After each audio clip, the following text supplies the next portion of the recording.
Vous êtes ce que vous dites, vous êtes votre langage. Et oui, les mots que vous utilisez en disent bien plus long sur vous que vous ne pensez. On peut en réalité comprendre une personne, sa capacité à faire face à ses difficultés, à mener sa vie, à changer à travers les mots qu'elle utilise. C'est pour cette raison que j'ai décidé d'initier une nouvelle série de vidéos consacrée aux mots de la résilience. Aujourd'hui, le fameux « oui mais ».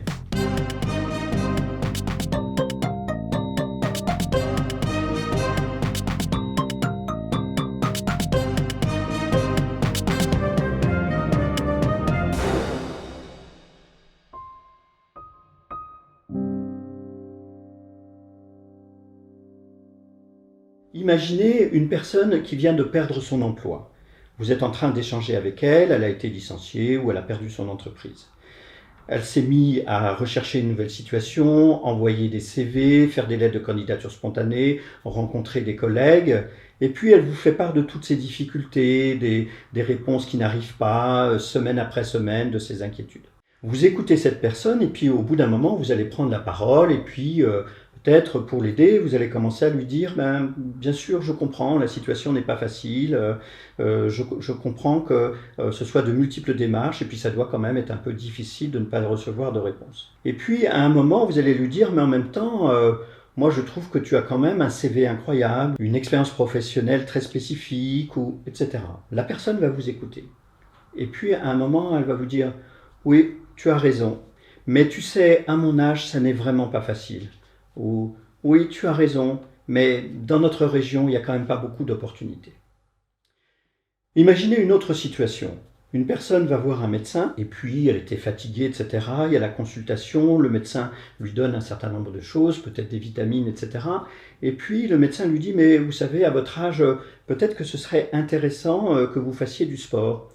Et la personne lui dit, oui, vous avez tout à fait raison, j'y pense souvent, mais vous savez, vraiment, en ce moment, j'ai pas du tout le temps. Dans ces deux situations, la personne a utilisé l'expression « oui, mais ». Lorsque vous entendez cette expression « oui, mais », vous devez entendre « non, parce que ». La personne vous dit « oui » parce qu'il y a un peu une préférence pour l'accord, et donc elle ne veut pas trop vous répondre négativement, donc elle commence par dire « oui » et puis immédiatement après, elle vous dit « mais ».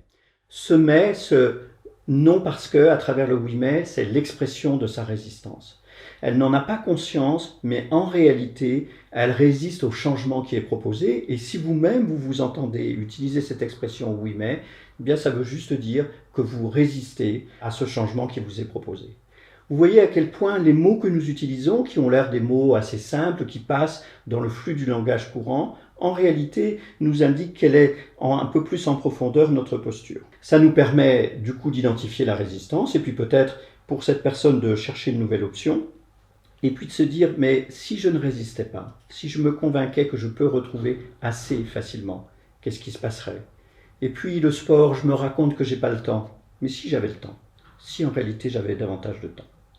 Vous voyez, ça permet vraiment de réouvrir les portes du changement. Et d'ailleurs, à propos de cette expression « oui mais », il existe un très joli film que je vous recommande, dont le titre est « Oui mais », un film d'Yves Lavandier avec Gérard Jugnot et Émilie Dequesne, un film sur justement une thérapie brève réalisée par Gérard Jugnot qui est le thérapeute, où on voit effectivement les résistances à l'œuvre. J'espère que ce décodage vous sera utile et je vous donne rendez-vous pour d'autres vidéos sur la chaîne Résilience et Puissance.